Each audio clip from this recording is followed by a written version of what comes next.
العلي العظيم أعوذ بالله من الشيطان اللعين الرجيم بسم الله الرحمن الرحيم الحمد لله الذي هدانا لهذا وما كنا لنهتدي لولا أن هدانا الله لقد جاءت رسل ربنا بالحق والصلاة والسلام والتحية والإكرام على الرسول الثقلين محبوب رب المشرقين والمغربين جد الحسن والحسين سيدنا ونبينا ومولانا أبي القاسم محمد اللهم صل على محمد وعلى محمد وأهل بيته الطيبين الطاهرين المعصومين الهاديين المهديين الذين أذهب الله عنهم الرجس وطهرهم تطهيرا اللهم صل على محمد وعلى محمد ولعنة الدائمة الباقية على أعدائهم أجمعين من يوم الظلم إلى قيام يوم الدين أما بعد فقد قال الله تبارك وتعالى وقوله الحق بسم الله الرحمن الرحيم إن الله اصطفى آدم ونوحا وعلى إبراهيم وعلى آل عمران على العالمين صلوات اللهم صل على محمد وعلى محمد اللهم صل على محمد وعلى محمد تھوڑا سا مجلس کا ماحول بنا لیں تھوڑا سا آگے آ جائیں اور بہت ہی اختصار سے انشاءاللہ پڑھنی ہے چونکہ دوسری جگہ مجلس کا ٹائم ہو چکا ہے باواز بلند صلوات پڑھیں اللهم صل على محمد وعلى محمد انشاءاللہ آپ حضرات کا سبھی مومنین مومنات کا باب الحوائج میں آپ کا آنا قبول فرمائیں اور آپ کی نیک مرادیں انشاءاللہ پوری ہوں سعادت مندی توفیقات میں اضافہ فرمائیں ایک اور بلند ترین صلوات پڑھیں اللهم صل على محمد وعلى محمد قرآن مجید کا سورہ آل عمران اور اس کی 33ویں آیت کریمہ اللہ یہ ارشاد فرما رہا ہے ان لوگوں کے لیے کہ جن کا انتخاب پروردگار رب العزت نے کر لیا ہے جن کو مصطفیٰ بنایا ہے ان کا اعلان کر رہا ہے جن کا استفاع کیا ہے جن کو چوز کر لیا ہے جن کا انتخاب کر لیا ہے کچھ الفاظ بولے جاتے ہیں صلوات تو پڑھیں باواز اللهم صل على محمد وعلى محمد آپ حضرات آمادہ ہیں سننے کے لیے یا بالکل ماشاءاللہ حاضر ہیں کچھ چیزیں الفاظ قرآن مجید میں ایک ہوتا ہے لفظ استفاع صفا اور ایک لفظ آتا ہے اجتباع جس سے بنا ہے مجتبا اور ایک لفظ ہوتا ہے ارتضاء جس سے بنا ہے مرتضیٰ آواز بولو صلوات پڑھیں اللهم صل على محمد وعلى محمد تو قرآن مجید ان تینوں الفاظ کو اگر یہ کہا جائے اکثر ترجمہ کرنے میں لوگ یہ کر دیتے ہیں کہ چن لیا تو اگر خالی یہ کہا جائے کہ چن لیا استفاع کی میننگ بھی چن لیا ارتضاء کی میننگ بھی چن لیا اجتباع کی میننگ بھی چن لیا تو لغت میں دوسرے لفظ کی ضرورت کیا ہے وہ قرآن مجید توجہ کیجئے گا وہ قرآن مجید کہ جس میں 2 رکعت نماز کے مفصل بتانے کا ٹائم نہیں ہے اس قرآن مجید میں ایک ہی معنی کے لیے کئی الفاظ کا وضع ہونا اچھے معنی دار ہے کس لیے استعمال کیا کہ کہیں پر استفاع ہے کہیں پر جو ہے ارتضاء ہے کہیں پر اجتباع ہے اس کا مطلب یہ ہے کہ معانی میں فرق پایا جاتا ہے جو ارتضاء ہے وہ مصطفیٰ نہیں جو مصطفیٰ ہے وہ مجتبیٰ نہیں یہ دوسری بات ہے کہ شرف دیا ہے پروردگار نے کہ ایک ہی گھر میں مصطفیٰ ہے ایک ہی گھر میں مرتضیٰ ہے ایک ہی گھر میں مجتبیٰ ہے سبحان اللہ میں ایک چھوٹی سی مثال دوں بچوں کے لیے تاکہ آپ کے اذہان عالیہ سے متوجہ ہو جائیں، اور جب تک آپ قریب نہیں آئیں گے اور میں آپ کے اذہان کی طرف متوجہ نہیں ہوں گا یا اتر نہیں جاؤں گا گہرائی میں، اس وقت تک مزہ نہیں آئے گا۔ کوشش کر رہا ہوں کہ بہت جلدی صورت کے ساتھ اسی تمہید کے منزل میں آپ کے اس گہرائی قلب کی طرف پہنچ جاؤں، ادراک کرنے کی کوشش کریں۔ مثلا ایک انسان ہے، فرض کیجئے کہ ایک حکیم صاحب وہ کشتہ بناتے ہیں، کشتہ سمجھتے ہیں نا، آج کل کے بچے تو نہیں سمجھیں گے لیکن انشاءاللہ بعد میں ترجمہ پوچھ لیجئے گا، قاسم حسینی صاحب بتا دیں گے، ٹھیک ہے؟ فرض کیجئے کہ کسی ایک قیمتی پتھر جیسے یاقوت ہوتا ہے، ٹھیک ہے، یاقوت پتھر سے کشتہ بنانے کے لیے حکیم صاحب نے شروع کیا اس کو توڑنا، پیسنا۔ اب اس میں سے جو چن چن کر الگ رکھے، جو صاف کر کے، وہ صفا ہے، صفا یعنی استفا ہے، استفا یعنی مصطفیٰ ہے۔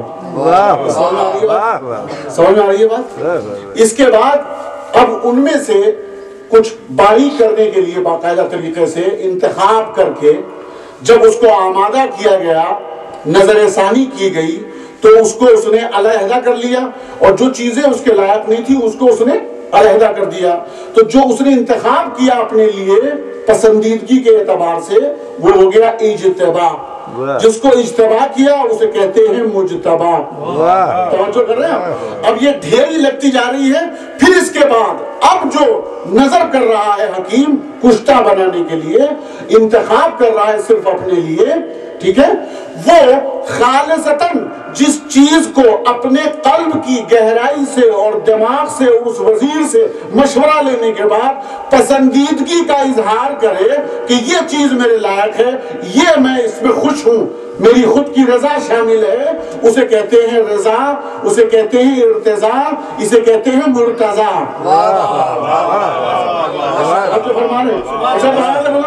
محمد والے محمد پر تو معاف نہیں نا، سلوات سے باوالے بولیں پردے مل گئے محمد والے محمد۔ قرآن میں جب منصب دیتا ہے پروردگار، کسی کو بھی کوئی عہدہ دیتا ہے، منصب دیتا ہے، تو منصب کا کمال یہ ہوتا ہے کہ جس کو عہدہ پہلے دے دیا، اب اس کے بعد اگر کسی کو عہدہ دے رہا ہے اور اس سے کم عہدہ ہو، وہ کم منصب ہو، تو یہ عقل میں نہیں آتی بات، چونکہ پوری شریعت کا دار و مدار عقل کی کسوٹی پر ہے۔ یہ عقل کے خلاف ہے کہ کسی کو پہلے منصب بڑھا دیا، اس کے بعد جو منصب دے رہا ہو وہ چھوٹے چھوٹے منصب دے رہا ہو۔ میری بات سمجھ میں آ رہی ہے؟ بہت آسان لفظوں میں بات کر رہا ہوں میں۔ اب آئیے اس میں اس آیت کریمہ میں ہم دیکھیں، ان اللہ اصطفیٰ آدم، اللہ نے مصطفیٰ کیا کس کو؟ آدم علیہ السلام کو۔ اگر آدم مصطفیٰ اور بعد والی جو لائن میں جن کا ذکر ہے، اگر یہ سب کے سب برابر ہو، تو پروردگار کو انتخاب کرنے کا مقصد، پرپس، علت، غایت، وہ اس کا کیا نکلے گا کہ جب آدم کو مصطفیٰ کیا اور اس کے بعد کہتا ہے وَنُوحًا، اور ہم نے نوح کو مصطفیٰ بنایا، اور نوح بھی برابر ہوں اور آدم بھی برابر ہوں۔ میں کچھ کہہ رہا ہوں تو اس کا مطلب یہ ہوگا کہ اگر منصب دونوں کے برابر ہوں گے تو انتخاب کرنے کا مطلب کیا ہوا؟ بعد والا منصب پہلے والے منصب سے وہ کیا ہوتا ہے؟ افضل ہوتا ہے۔ میری بات سمجھ میں آ رہی ہے؟ بعد والا منصب پہلے والے منصب سے افضل ہوتا ہے۔ تو اگر یہ بات سمجھ میں آ گئی تو جملہ حوالے کر رہا ہوں ضائع نہ ہونے پائے۔ ان اللہ اصطفیٰ آدم، اللہ نے آدم کو مصطفیٰ کیا، آدم کے بعد ذکر کر رہا ہے وَنُوحًا، نوح کو مصطفیٰ بنایا، اس کے بعد ذکر کر رہا ہے وَآلَ ابراہیم، آل ابراہیم کو مصطفیٰ کیا۔ توجہ نہیں کیا آپ نے، آدم کو مصطفیٰ کیا، نسل آدم کو نہیں۔ آدم کو مصطفیٰ کیا، اولاد آدم کو نہیں۔ میں کچھ کہہ رہا ہوں، آدم کو مصطفیٰ کیا، اولاد آدم کو نہیں کیا، آل آدم نہیں کہا۔ نوح کو مصطفیٰ کیا، آل نوح کو مصطفیٰ نہیں کیا۔ توجہ کیجیے گا۔ لیکن اب کہہ رہا ہے، تیسرے نمبر پر کہہ رہا ہے آل ابراہیم۔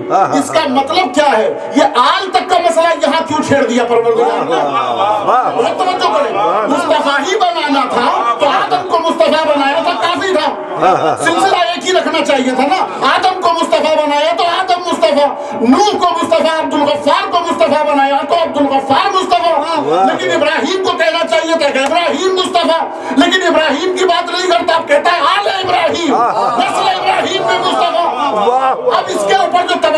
تو 6666 آیات میں مکی مدنی سوروں میں انتخاب ملا. پروردگار یہ کیا، آدم کو کیا مصطفیٰ، اولاد کو چھوڑ دیا، نوح کو مصطفیٰ کیا، آل کو چھوڑ دیا، لیکن آل کو ابراہیم کی لے لیا. کیوں؟ کہ یہ درجہ امامت ہے، نبوت نہیں.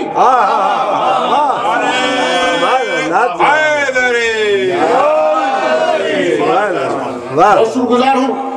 سلسلہ رکھا پروردگار نے منصب امامت کا، یعنی نبوت تک کا جو معیار تھا وہ علیحدہ ہے، لیکن جب منصب امامت آ گیا اب درجہ بڑھ گیا. خود بھی مصطفیٰ، اولاد بھی مصطفیٰ، آل بھی مصطفیٰ.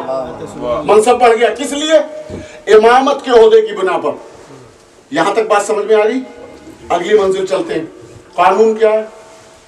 ایک کا منصب اگر ہو، دوسرے منصب کا اگر پروردگار ذکر کرنا چاہے تو قانون یہ ہے کہ پہلے والے سے زیادہ منصب ہونا چاہیے، وہ اس سے افضل ہونا چاہیے، وہ اس سے بامرتبہ ہونا چاہیے، وہ اولو العزم ہونا چاہیے، اور زیادہ معنی کے اعتبار سے ذکر کر رہا ہوں.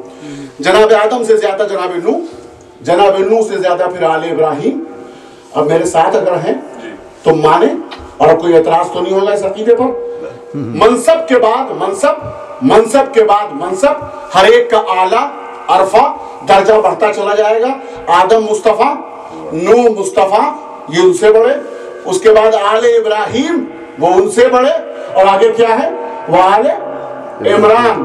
آل عمران کہیے میرے ساتھ کہ یہ ان سے بڑے. اس کا مطلب یہ ہوگا کہ سب سے بڑے اگر مصطفیٰ اللہ نے چنا ہے تو وہ آل عمران کو چنا ہے. وہ یہ درجے میں نہیں کہہ سکتے آپ، کیونکہ قانون یہ ہے کہ جب منصب دیتا ہے کسی کو بعد میں، وہ پہلے والے منصب سے زیادہ ہوتا ہے. علی العالمین. کون لوگ ہیں وہ؟ اس کی بحث کو بھی مختصر کرتا ہوں، چونکہ یہ تو خود جو آیت میں نے چھیڑی ہے، اشرے چاہیے کہیں، منتخب کرتا ہوں. اگلا آیت کا جملہ ذریۃً بعضھا من بعض، ذریۃً بعضھا من بعض. اس کے اگر حروف شمار کر لیں تو وہ حروف بتا رہے ہیں کہ مصطفیٰ کتنے ہیں. 10 صلوات پڑھ دے بابا دے بولے صلی علی محمد والے محمد. آپ بہت تکان محسوس کر رہے ہیں، شاید سمجھ نہیں پا رہے ہیں. تھوڑا سا ذوق کے سماعت کو بلند کریں، مزہ آئے گا. بات میں سننے میں مزہ آئے گا. زیادہ دیر پڑھنے کا میں عادی نہیں ہوں. بابا دے بولے صلوات پڑھیں. صلی علی محمد والے محمد. ذریۃً بعضھا من بعض. دال رے، اس کے بعد ہے یہ، اس کے بعد ہے تے. ذریۃً بعضھا بے عین ضاد دو چشمی ہے، پھر الف. بعضھا میم نون، اور اس کے بعد بعضھا من بعض بے عین ضاد. کتنے ہو گئے؟ گنے کسی نے کاؤنٹ کیے؟ دور گننے تو آتے ہیں. قرآن کے حروف گنے کسی نے نہیں گنے، ہے نا؟ ماشاءاللہ. ہو گیا نا؟ تو اللہ خود بتانا چاہ رہا ہے کہ اس میں ڈیٹیل میں جانے کی ضرورت نہیں ہے. ہم نے ہاتھوں ہاتھ جواب رکھا ہے. وہ قرآن نہیں جو اپنے دامن میں جواب نہ رکھتا ہو. ہم بتا رہے ہیں کہ مصطفیٰ تلاش کرنے کی ضرورت نہیں ہے. اسی آیت کریمہ میں ہم بتا رہے ہیں کہ آل عمران میں کتنے مصطفیٰ. سبحان اللہ. صلوات پڑھ دے محمد والے. صلی علی محمد والے محمد. بہت توجہ کریں. اب اللہ نے مصطفیٰ بنایا سب کو. آج کی جو تاریخ ہے وہ بھی مصطفیٰ کی تاریخ ہے. اور توجہ کریں، جس کے لیے آپ حضرات یہاں تک آئے ہیں، زحمت کی ہے، باب الحوائج تک آپ تشریف لائے ہیں. آج دو مصطفیٰ کا ایک ساتھ ذکر ہے. یہ دونوں مصطفیٰ ہیں. اللہ نے جب اول ترین اس مصطفیٰ کو، سرکار مصطفیٰ کو منتخب کیا، سبحان اللہ، ہماری جان قربان، کائنات سرکار کی شان رسالت بیان کرتی پھرتی ہے. اگر شان رسالت سننا ہو تو فرش عذاب تک آؤ. ہم سے پوچھو کہ شان رسالت کیا ہے، ہم بتائیں گے آپ کو. 2 لفظوں میں ذکر کرتا ہوں اور اصل مدعا تک پہنچتا ہوں. پہلی چیز، اللہ نے جب اس مصطفیٰ کا انتخاب کیا تو صلب کا انتخاب عبداللہ کی کیا. صلب عبداللہ کا انتخاب کیا. توجہ، صلب عبداللہ کا انتخاب کیا کس کے لیے؟ مصطفیٰ کے لیے. اور جب رحم کا انتخاب کیا تو جناب آمنہ کا انتخاب کیا، بطن مقدس ہے جناب آمنہ. تو دو چیزیں ہوئی اس مصطفیٰ کے لیے.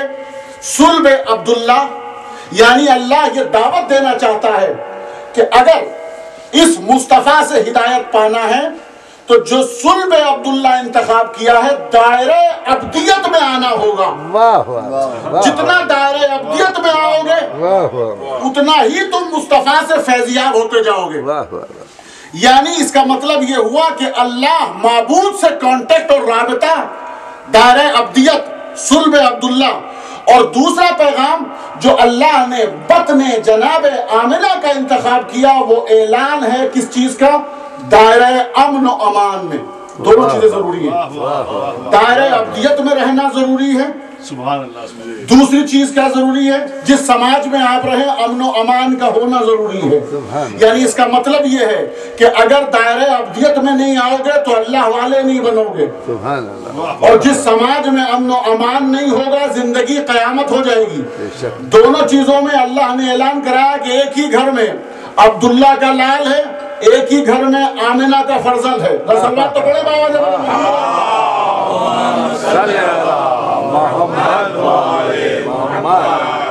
یہ میں نے ذکر کر دیا اس طرف.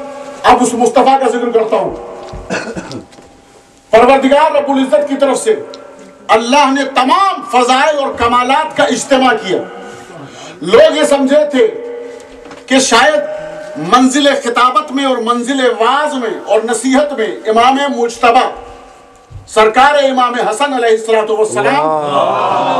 صلی اللہ محمد والے محمد. مگر اس سے بڑی فضیلت کیا ہوگی جو دو جملوں میں کہنے جا رہا ہوں. اگر کسی کے لیے ممبر کا انتخاب کیا جائے، ٹھیک ہے، ممبر بچھایا جائے، کسی کے لیے نصب کیا جائے اور اس کے بعد ظاہر ہے پورا مجمع آئے کہ جناب ممبر موجود ہے اور آج اعلان ہو گیا فلاں صاحب جو ہیں وہ خطاب کریں گے، اور اچانک جس کو خطاب کرنا ہو، جس کے لیے ممبر سجایا گیا ہو، وہ کسی اور کو بٹھا دے اور خود بیٹھ جائے سامعین میں، کیسا لگے گا؟ میری مثال سمجھ آ رہی ہے؟ کیسا لگے گا؟ اب آپ سے میں مثال دیتا ہوں، انشاءاللہ اپنی جگہ آپ محسوس کریں گے کہ ممبر، وہ ممبر جو ممبر صاحب ممبر سنونی خود خطیب ہے، وہ ایسا خطیب ہے کہ جس نے ہمیشہ دعویٰ کیا ہے سلونی سلونی. ممبر کا انتخاب خود مولا علی کے لیے، غدیری ممبر مولا کائنات کے لیے. سارا مجمع منتظر ہے مولا کائنات کو سننے کے لیے. مگر سبحان اللہ جو خود خطیب ممبر سلونی ہے وہ پورے مجمع کے سامنے اعلان کرتا ہے میرے فرزند حسن آگے بڑھو اور ممبر پر جاؤ، ممبر پر جاؤ. اب آپ بتائیے عظمت کتنی بڑی ہوگی اس مصطفیٰ کی کہ جس کے لیے مرتضیٰ خود یہ انتخاب کرے. جو ممبر ہے، جو صاحب سلونی ہے، وہ خود یہ کہہ رہا ہے کہ تم جاؤ ممبر پر، اب میں سامعین میں بیٹھوں گا. سبحان اللہ، کتنا بڑا مرتبہ ہوگا. تو امام مجتبی فرماتے ہیں سرکار میرے بابا کیا آپ کے سامنے میں خطبہ پڑھوں؟ کیا آپ کے سامنے میں خطبہ پڑھوں گا؟ بیٹا ٹھیک ہے میرا سامنا نہیں ہوگا مگر سننا چاہتا ہوں، جملہ حوالے کر رہا ہوں اسی قدر کیجئے گا، سننا چاہتا ہوں کہ لعاب رسول کی کیفیت تمہارے یہاں کیسی ہے. صلوات تو پڑھ دے محمد.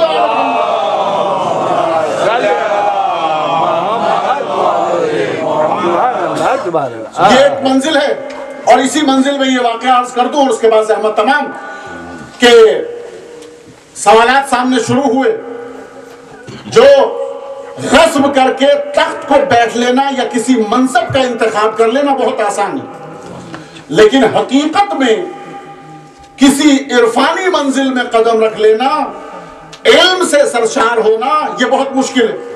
سوالات جب سامنے آئے تو سوال کا کوئی جواب اپنے پاس نہیں ہے. مولا کائنات کے پاس بھیج دیا گیا کہ سرکار یہ جوابات دے دیں. آپ مسکرائے. آپ نے فرمایا کہ ہمیں سوالات کی بھی ضرورت نہیں ہے. گھر میں سے آتے ہوئے شہزادہ حسن، صلح و امن کا پیغام، وہ شہزادہ صلح جیسے ہی سامنے آیا تو باپ نے بیٹے سے کہا، ایک مرتبہ اشارہ کیا کہ یہ حاجت لے کر آیا ہے. اس کی حاجت کو پورا کر دو. ایک ہی گھر میں مشکل کشا ہے نا, ایک ہی گھر میں مصطفیٰ ہے, یہی جملہ کر رہا ہوں آپ سے. ایک ہی گھر میں مصطفیٰ ہے, ایک ہی گھر میں مرتضیٰ ہے, ایک ہی گھر میں مجتبیٰ ہے. مرتضیٰ مصطفیٰ سے کہہ رہا ہے, یا مرتضیٰ مجتبیٰ سے کہہ رہا ہے, یا مصطفیٰ مصطفیٰ سے کہہ رہا ہے.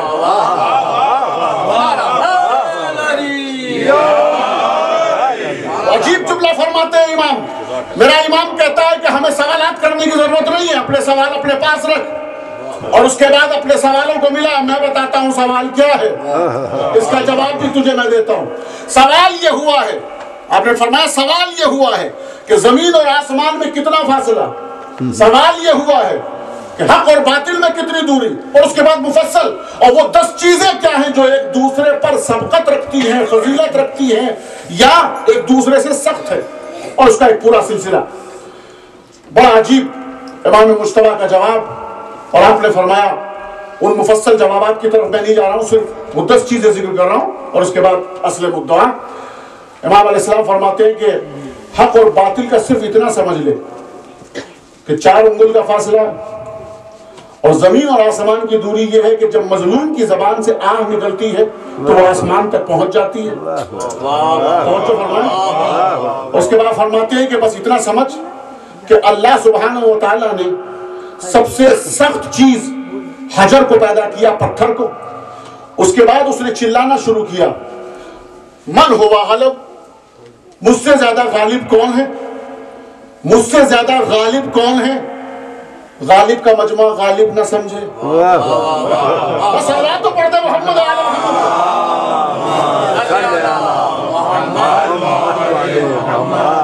آواز آئی, اکڑنے کی ضرورت نہیں ہے. ہم نے ہر چیز کے اوپر غلبہ دیا ہے.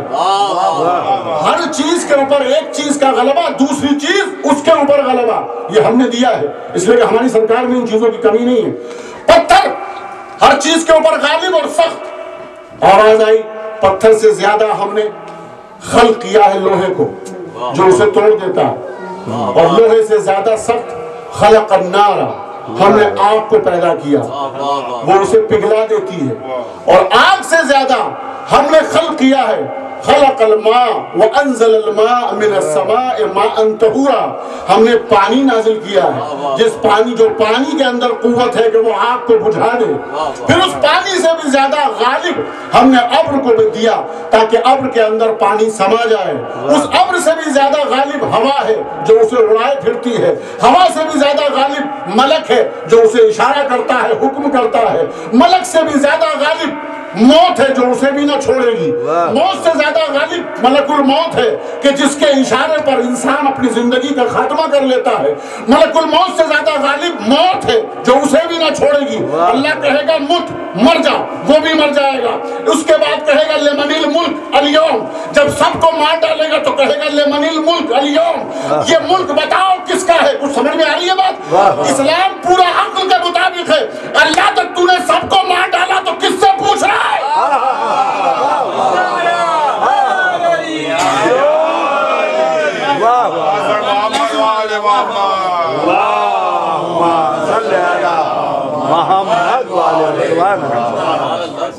اس کا مطلب یہ کہ کچھ ہستیاں ہیں جن کے لیے یہ سلسلہ نہیں ہے لمن الملک اليوم.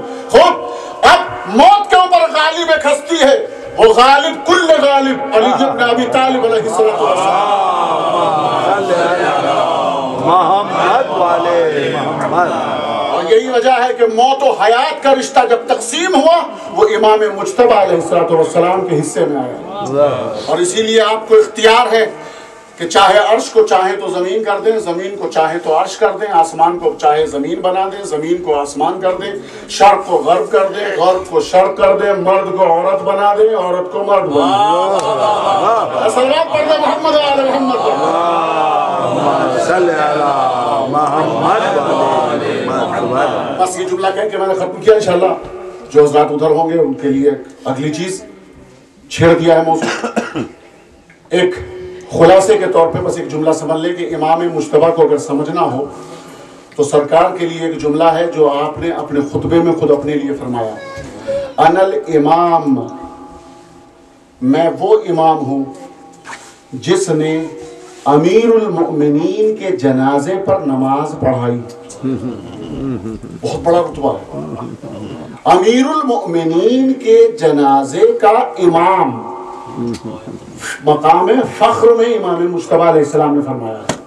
اور اگر یہ بات سمجھ میں آ جائے تو یہ عرض کر دوں کہ انا و علی من نور واحد،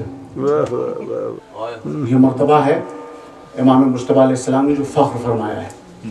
اور مقام فخر ہے ہی صاحبان تطہیر کے لیے جن کی محبت میں پروردگار نے کائنات کو خلق کیا ہے.